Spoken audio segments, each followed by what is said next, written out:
glory of Almighty God, and indivisible commitment to humanity, the welfare of our people, the happiness, joy, and the health care of millions of Kaduna and other people around here. I declare this project. From crisis to calm, President Tinubu hails Kaduna's transformation, lauds the government and the people. The overchanging goal is to win hearts and minds. Nigerian Armed Forces push for robust civil-military cooperation. It is our intention that by Monday we would have the initial draft of our report ready. Also tonight, Senate grills Rivers Sole Administrator over 2025 spending plan.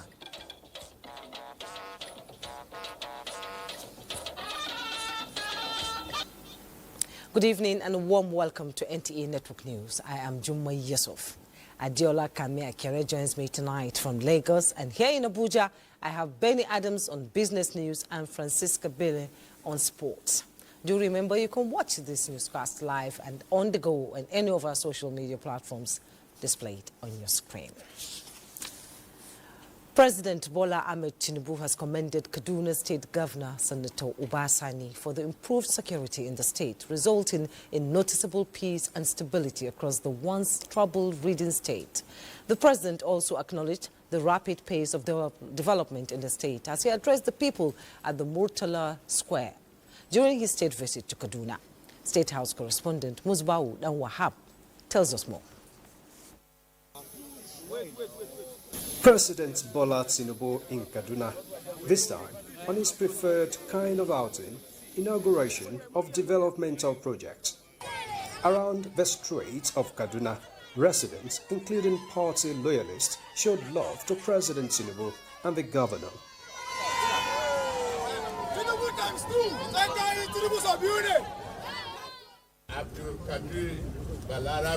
And to the projects executed by the Governor Ubasani administration, including the Institute of Skill Acquisition and Development, a 300-bed specialist hospital at Millennium Square named after President Bola Tinubu, which has been under construction for about 15 years. The state is also promoting the presidential CNG initiative with provision of 100 CNG-powered buses for intracity transportation.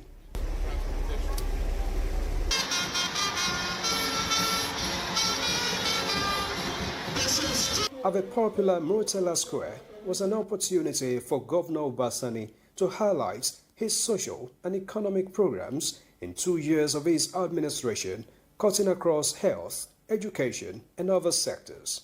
We are building on the foundation you laid. Our journey ahead is clear. We will consolidate our security gains, expand industrialization, attract more investment, and leave our people permanently out of poverty.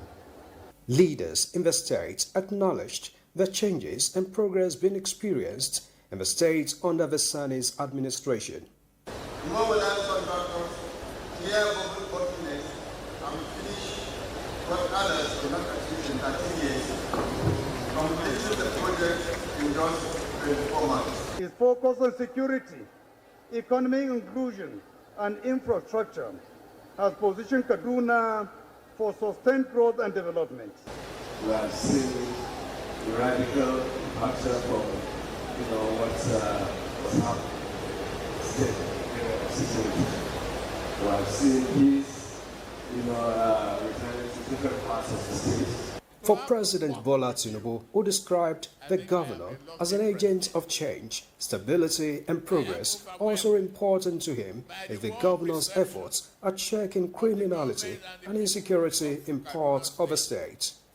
I am particularly impressed with the peaceful atmosphere prevailing in this state.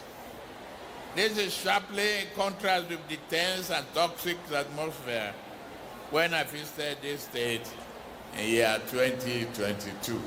President Tinubu promises to support the state government for greater prosperity, particularly in agriculture. We will do everything to ensure that we achieve the vision of progress, prosperity. I will not forget the fact that the Light Rail project is there. We are going to do it, and we'll do it together. We will soon launch a comprehensive agenda on that, as well as make bold agenda for our food sovereignty. The president's favorite artist in the north, Rarara, again had his time to thrill the president.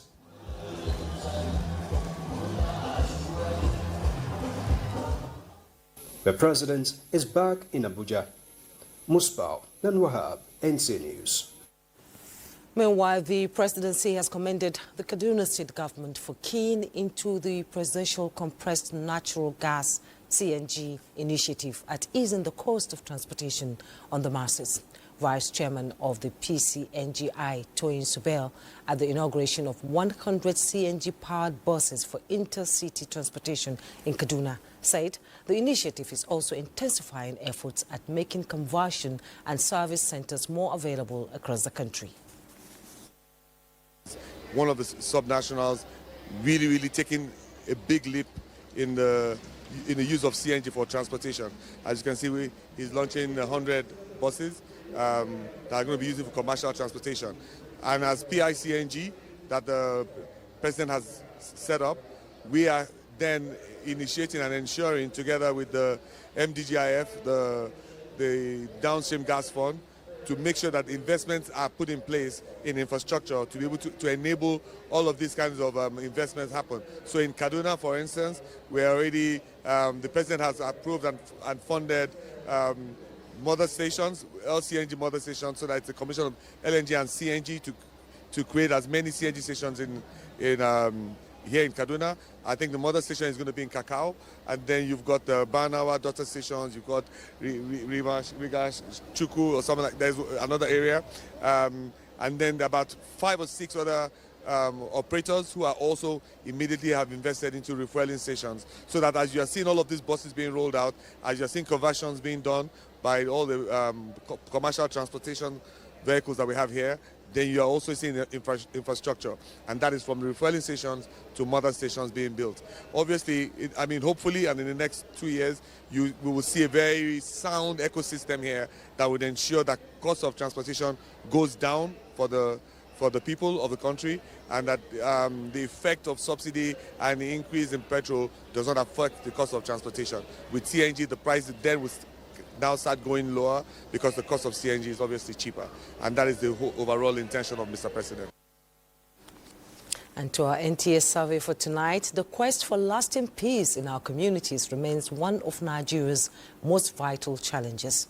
What is the path to resolving age-long tensions and evolving violent disputes in our communities? Tonight, we turn to you once again to weigh in on a fundamental question. Which approach do you think is more effective in resolving community conflicts in Nigeria? Scan the QR code displayed on the screen, click on the link, and let's know what you think from the available options in tonight's poll. Which approach holds the key to sustainable peace in troubled communities in Nigeria? Please vote tonight on our online survey and let's know where you stand. Now let's bring you other news making the rounds. The Secretary to the Government of the Federation, Senator George Akume, has expressed profound appreciation to President Bola Ahmed Tinubu for his timely visit to Benue State, assuring that he will work with all the key stakeholders to bring lasting peace in the state, in line with the President's directives. The SGF commended the President's courageous initiative to witness firsthand the incessant conflicts faced by the state and to reaffirm the government's dedication to resolve the ongoing conflicts. During his visit, the President engaged with key stakeholders at a town hall meeting where crucial matters towards tackling the lingering killings in were ironed out in order to restore peace in the state. Now, to find lasting solutions to the killings, the president directed the SGF to coordinate the formation of a committee of key stakeholders to fast-track the process of restoring enduring peace in the affected parts of the state in line with his renewed hope agenda. Meanwhile, the Progressives Governors Forum says that the president's security approach to ending the insistent killings in Benue State and parts of the country conforms with the resolution of the 20 state governors on the platform of the governing party. The forum commends President Tinubu for his assuring speech and swift detail of chiefs of security services to Benue State.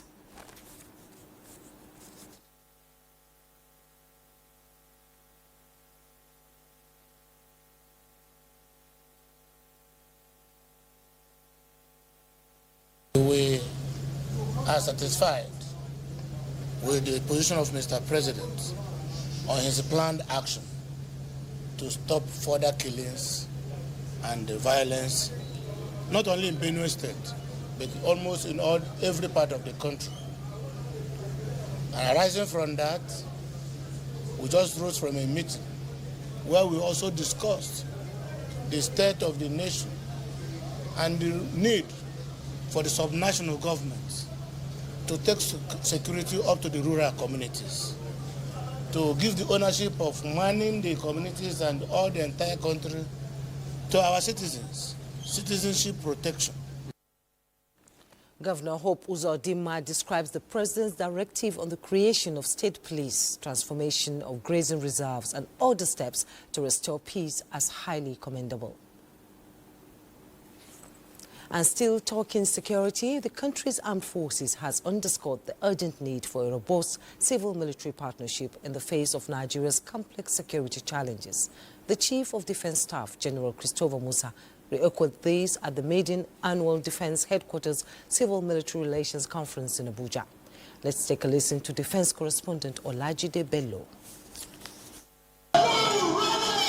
The armed forces of Nigeria have increasingly recognized the vital role of civil-military relations in effectively combating insecurity across the nation. Beyond the conventional battlefield, the military now engages more closely with civilian communities to build trust, gather intelligence, and foster collaboration. This approach acknowledges that lasting security could not be achieved through force alone, but requires the cooperation and goodwill of the populace. This conference, therefore, is not a one-off event, but a strategic initiative conceptualized to become an annual platform for honest engagement, thoughtful reflection, and practical collaboration. The overchanging goal is to win hearts and minds, a shift from a purely kinetic, force-based approach to one that prioritizes trust, building, respect for human rights, and community partnership. It is an avenue to advance non-kinetic strategies and tools of peace, dialogue, outreach, and public engagement that can restore trust and rebuild the vital bridge between the military and the civilians we have sworn to serve. A key aspect of these civil-military relation efforts is the implementation of humanitarian interventions and quick impact projects in conflict-affected areas. Olajide Bello, NTA News. In the meantime, the Minister of Information and National Orientation, Mohammed Idris, is assuring Nigerians that the military under the Tinubu administration will continue to enjoy logistical and welfare support, as well as policy initiatives that will strengthen intelligence gathering. The minister gave the assurance when he led media chief executives at an expanded media engagement to mark the 2nd anniversary of the service chiefs in Abuja. Saliu Abdullahi Gwanara reports. A video documentary showcasing the sacrifices of the military and faces of some lucky surviving gallant troops welcomes the media chiefs led by the government spokesman. This event is in recognition of the media as the 4th estate of the realm that is also saddled with the enormous task of reporting security situation as the nation galvanizes efforts aimed to strengthen national security for peace and prosperity. Let me also convey the commendation of President Bola Ahmed Tinubu to our service chiefs for their unshakable commitment, discipline, and patriotism in the discharge of their duties. 2 years ago, when these officers were appointed, Nigeria faced a complex matrix of security challenges. Yet, under the strategic leadership of the Chief of Defense Staff and the service chiefs, we have witnessed not just a containment of these threats, but a visible reclaiming of our national space physically, psychologically, and operationally. He equally wants the media to complement the sacrifices of the gallant troops and stop glorifying the activities of terrorists. As Minister of Information and National Orientation, I've always insisted that security reporting must be responsible, factual, and nation-focused. We must resist, like I said earlier, the temptation to sensationalize or unintentionally serve the agenda of our adversaries. The spirit of synergy being promoted within the Nigerian Armed Forces, stakeholders here agreed will add value to their operational capacity and capability while promoting unity in the fight against all forms of criminality. In Abuja, Salihu Abdullahi Gwanara, NTA News. You're watching NTA Network News. We'll be back right after this break.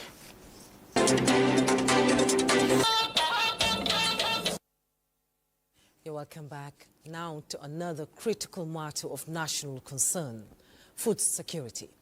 The Nigeria Governors Forum has issued directives for the immediate reversal of the high cost of transportation for food and livestock across the country. This came after the high-powered presentation made by the National Security Advisor, ministers and other key officials of government. Political correspondent Abubakar Akwanga reports. The recent increase in the transportation of food and livestock has put Nigerian governors at a very tight corridor of the nation's economy and placed a huge responsibility of reducing its impact on their shoulders. And as a first-step measure, the forum invited the National Security Advisor, affected ministers, and blamed the situation on illegal checkpoints and taxations, poor infrastructure, and inefficiency in the food supply chain. Governors thereafter acknowledged the urgency of this matter and expressed commitment to collaborate with the federal authorities to streamline the levies, to dismantle unauthorized checkpoints, and to improve the movement of goods, especially food items, across the states.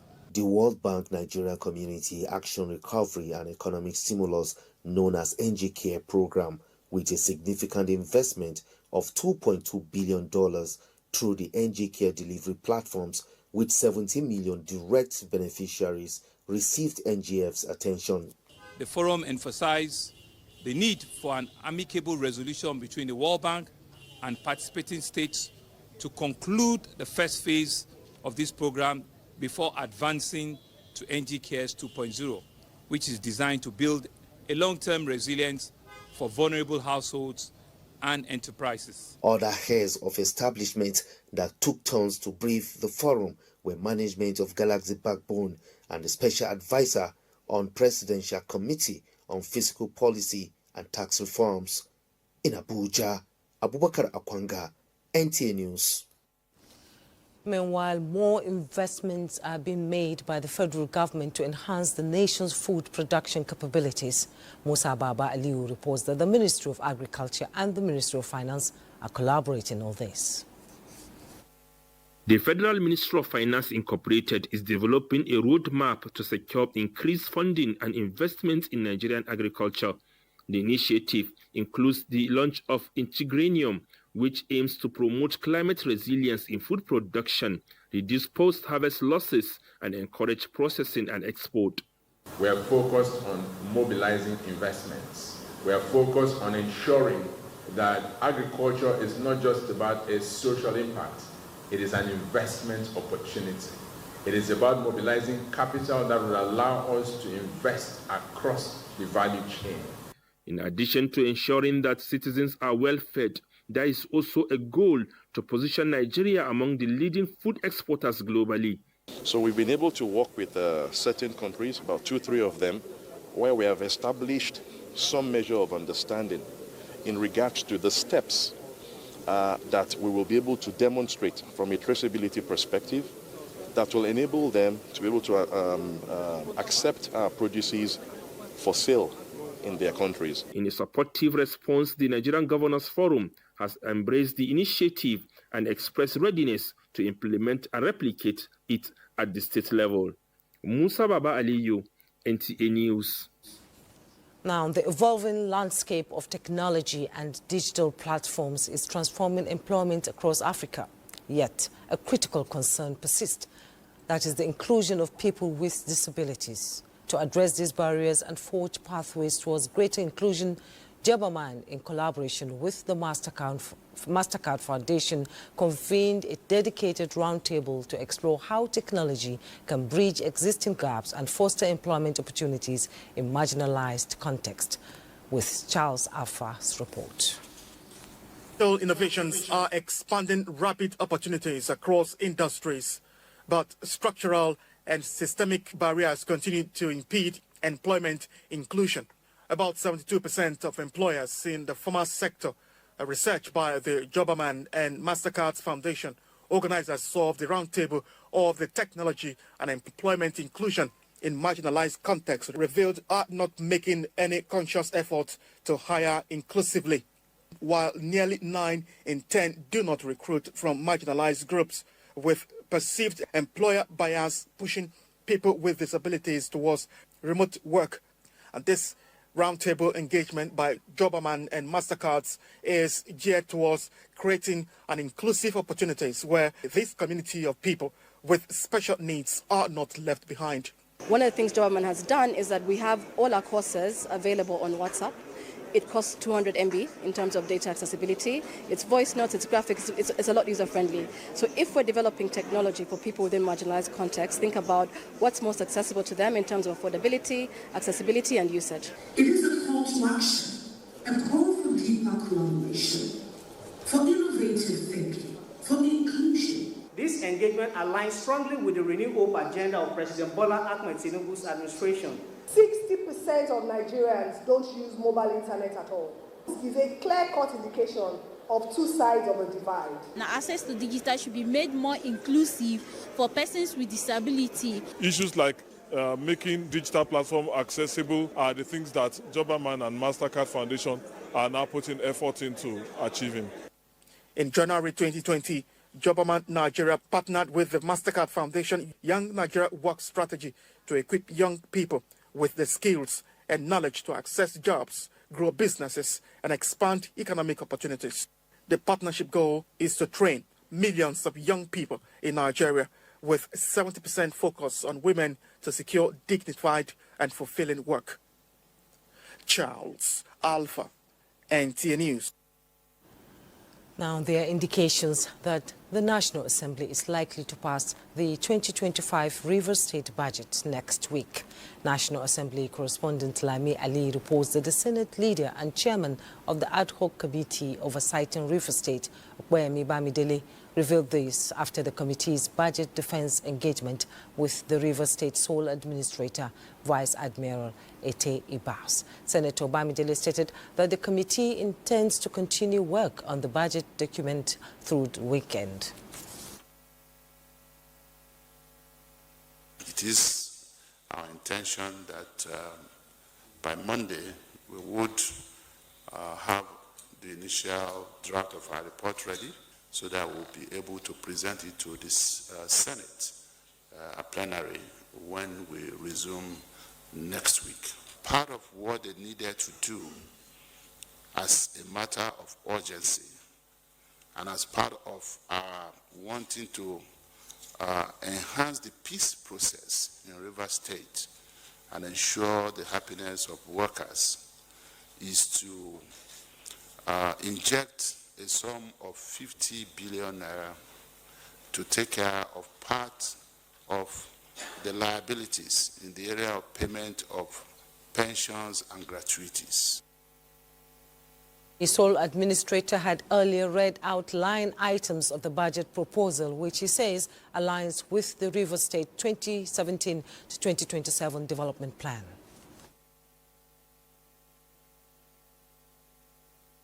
back met with the House of Representatives Ad Hoc Committee on a similar engagement. Moving on to judiciary, following the declaration of state of emergency by President Bola Ahmed Tinubu on the crisis in Rivers State, a group known as Rivers Bridge Peace Initiative is challenging the legality of Vice Admiral Ibok Ekwe Ibas' appointment as Rivers State sole administrator before a court of competent jurisdiction. The matter, having commenced at the Federal High Court, Port Harcourt Division, was transferred to Abuja Division in line with the court's rules. President Bola Tinubu, the CBN, AGF and the Rivers State sole administrator are the defendant in the matter. When the proceedings resumed in Abuja, counsel to the federal government Kainde Ogunwumijo, SAN, observed that the issues in the claimant's case had been overtaken by events.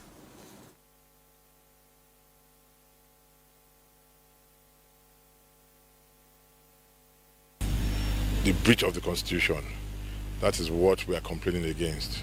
And today we did some preliminary matters. We've not gone into the hearing proper.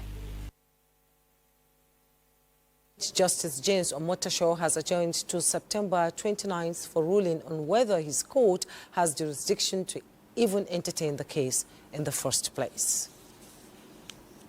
We'll take a pause in Abuja while we join Adiola in our Lagos Network Center for more on NTA Network News. Hello, Adiola. It's good to see you. Lagos Network Center.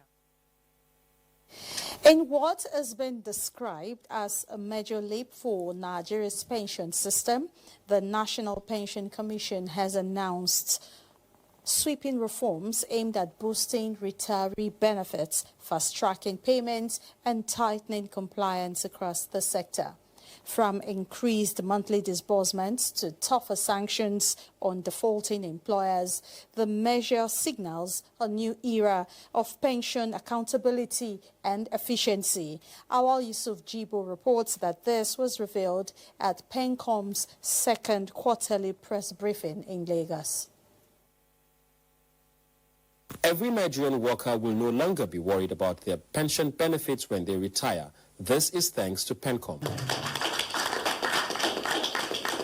Nigeria's pension assets, according to the Commission's Surveillance Department, have climbed up to 23.33 trillion naira, with monthly payouts under the contributory pension scheme rising to 11.9 billion naira, benefiting over 233,000 retirees. The National Pension Commission says this is just the beginning of a new era in pension administration in Nigeria as the Commission continues to roll out progressive policies. Today, retirees up to March 2025, that's March this year, have been paid their pensions. They've gotten their benefits and are now receiving their monthly pension. What they're trying to do is make pension contribution in the way of life. And we will be monitoring it and taking appropriate actions. Director General of PENCOM, Omolara Olowararo, says as part of new reforms, operators have been barred from dealing with any employer that does not remit their pension. If at all you are doing any business at all that relates to the pension business, you will not be able to move forward if you are not contributing pensions for your workers. The federal government has really released a lot of money that has been used to remit the arrears of this contribution, which has reduced it down to 3 months. Because now we are only having retirees from April to date that have not been rented. The Commission added that these reforms are part of efforts to strengthen compliance, restore trust, and ensure timely access to retirement benefits for Nigerian workers. In Lagos, Awal Yusuf Jibo, NTA News. Now talking tech. Nigeria's tech sector, a significant contributor to the country's economy, is experiencing rapid growth and is fast becoming a major force in economic transformation. With Lagos often cited as the nation's tech hub, the Development Bank of Nigeria, with its Techpreneur Summit, is focusing on bridging the funding gap for tech startups and encouraging sustainable solutions. Adejoke Odeka completes the report. Nigeria's tech industry has shown impressive growth over the years, with tech startups and innovation estimated to have contributed about 20% to Nigeria's GDP. Despite this, the Development Bank of Nigeria, DBN, has identified challenges it aims to address, such as funding to impact investments, grow businesses, and ensure financial growth with its 4th edition of Techpreneur Summit themed Control Shift Tech-Empowered Movement for Niger. It's good to have a creative idea, not just having creative ideas that I will call bankable. That means you'll be able to attract funding, financing for the idea, and then be able to deploy that idea, make it a reality by coming out with products or services. DBN has been quite helpful in setting up platforms as this to not only advocate for gaps, but also help bridge and back, builders in the sector. Bringing together government investors, entrepreneurs, and experts, the summit also held a pitch-a-thon to spotlight and fund investor-ready innovations. Anybody can just go to www.bascrap.com.ng. Diversity, we have to look at that. How diverse is the product or the potential that it has. Getting this would actually help us to scale further. So I actually feel excited, and thanks to the team. The Techpreneur Summit, hosted annually by DBN, which is open to all Nigerian-based tech entrepreneurs with innovative solutions, focuses on bridging the gap between Nigerian tech startups and funding from local and international investors through networking and partnerships, catalyzing sustainable growth within Nigeria's tech ecosystem. In Lagos, Adejoke Odeka, NTA News. We're done from this end. It's time to take another break. The news will continue with Jumai in Abuja. Please stay with us. You're welcome back. Nigeria's First Lady, Senator Oluremi Tinubu, says she will retain her focus on initiatives that promote health and education of women and girls, describing such moves as pathways to improving the health of all Nigerians.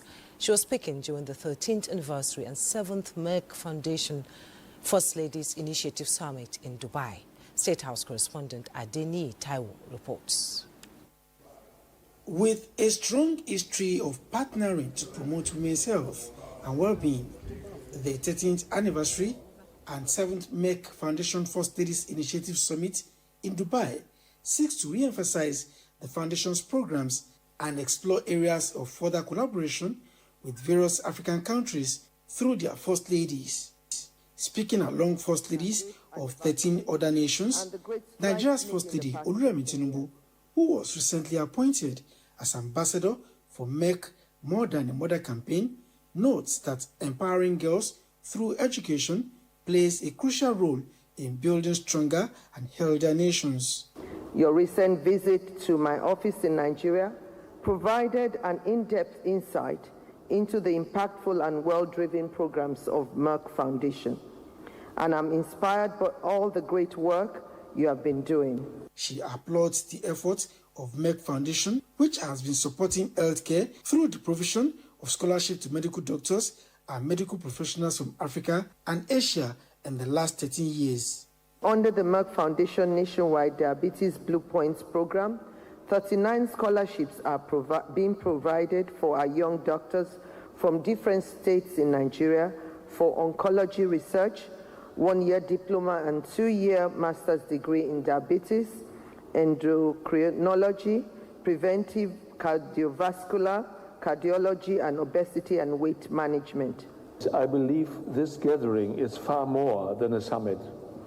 It is a powerful symbol of what we can accomplish when we unite for a shared vision and a purpose, that everyone should be able to lead a healthy and happy life.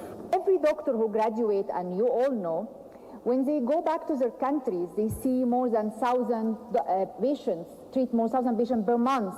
Other African First Ladies present all emphasized the role of African women in domestic and public spheres, despite all the challenges they face culturally and financially.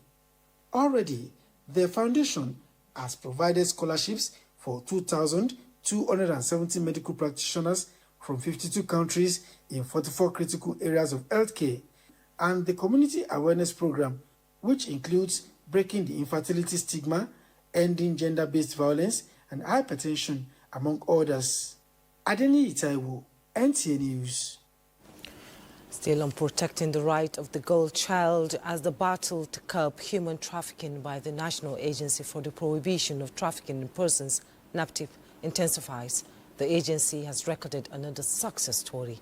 It has rescued a 14-year-old girl who was subjected to maltreatment, abuse and exploitation in the hands of a prominent Abuja socialite and wife of a highly placed public office holder in Sokoto. Deborah Bala Bobo will tell us more. Okay.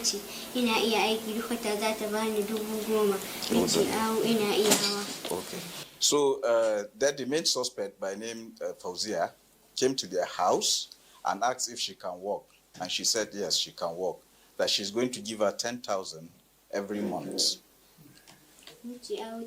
14-year-old telling a story of her alleged beating and torture by her keeper, a prominent Abuja socialite and wife of a highly placed public office holder in Sokoto, who paid her parents 10,000 naira as a house help. Hers is a case of from frying pan to fire. Moving on, the building sustainability, brand reputation and leadership are critical to ensuring trust, consumer loyalty and ensured future for every organization and product. This sums up session in the annual marketing conference and annual general meeting of the National Institute of Marketing of Nigeria holding in Uyo, Akwa Ibom State. The report. Gathered here are marketing professionals drawn from every state of the Federation to analyze the theme, leveraging environmental social governance in driving value across generations. For these professionals, marketing is no longer about selling, but about creating value beyond today. We need to mentor the next generation, and they need to show that they are models. Not everybody is meant to be a politician. Politics is not a career. This year's theme reminds us that marketing has evolved. It's no longer about selling. It's about serving. It's about how brands treat people, the environment, and the society.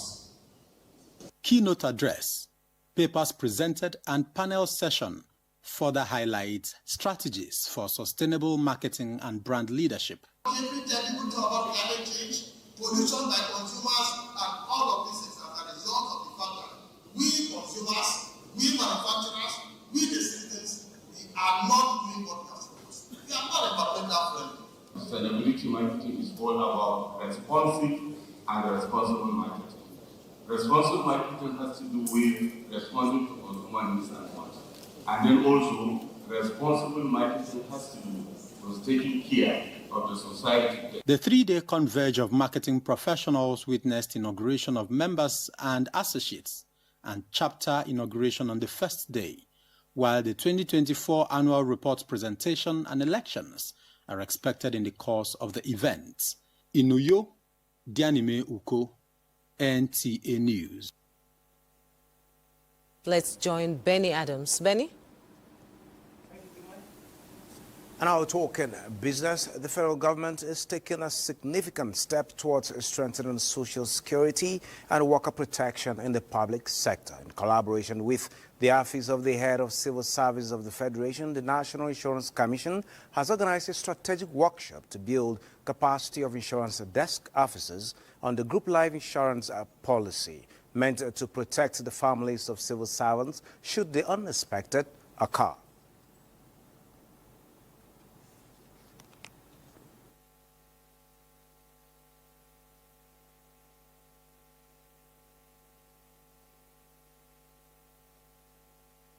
The Commission remains committed to ensuring compliance with relevant laws and to working with MDAs to improve service delivery. We will continue to close gaps in enforcement and provide support to ensure obligations are met. The administration of group life assurance and other insurance-related services in the public service is a critical component of our welfare structure. It will help us to equip the desk officers of the department to carry out their duties.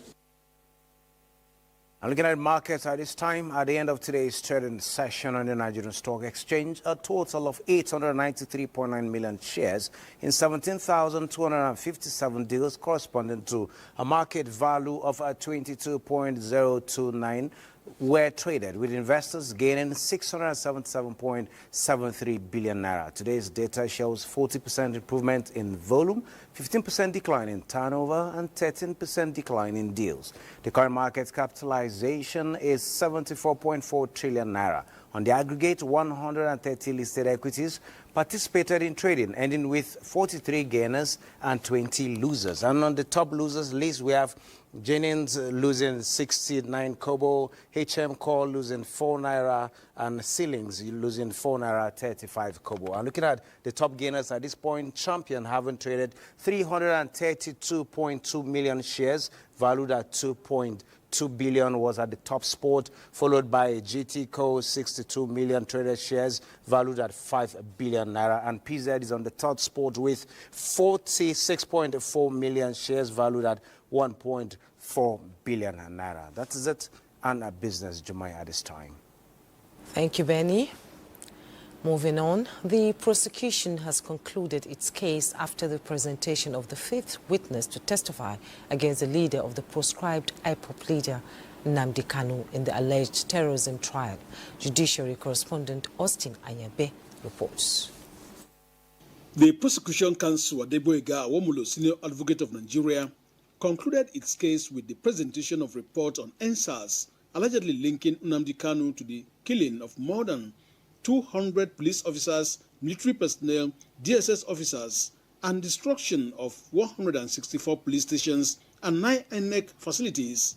The court admitted the report in evidence. The witness, who said he led a team of photographers to about 20 states of the Federation where the destructive incidences were recorded, attributing them to insightful comments made by the leader of IPOP, Nnamdi Kanu, before, during, and after the NSAS protest. Led in evidence, the witness said he collected reports from heads of security outfits in 17 states and death reports from hospitals on the dead people. During cross-examination, the defense counsel, Ikpeazu, Senior Advocate of Nigeria, challenged the credibility of the reports and the basis for linking Kanu to the NSAS unrest. He asked whether the witness investigated the defendant himself, but he said he didn't.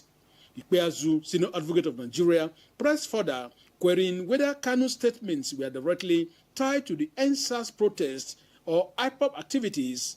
He added that while the protests were driven by organic issues like police brutality, they were hijacked by subversive elements who incited violence against the state. Pressed on the details of the report, the witness admitted that he could not identify any page directly attributing deaths to IPOP members.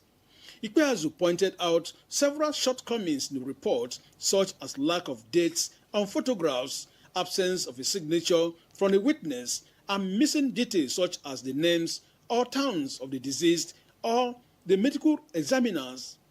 The witness admitted the report did not bear his personal signature and that the report was certified by him only in his capacity as the secretary, not author. At the end of the cross-examination, the prosecution counsel, Adeboyega Awomulo, Senior Advocate of Nigeria, said he has succeeded in presenting the evidence relating to all the counts preferred against the defendant, Nnamdi Kanu, and urged the court to grant his prayers. The defendant counsel, Kanu Agabi, Senior Advocate of Nigeria, made a no-case submission and told the court that they would proceed to address the court on it. The court gave each party 14 days to address the court and 2 days on point of law, and therefore fixed 18th July 2025 for an address on no-case submission and for adoption of addresses. From the Federal High Court, Abuja, Austin Anyebe, NTA News. We'll take a break. We'll be right back.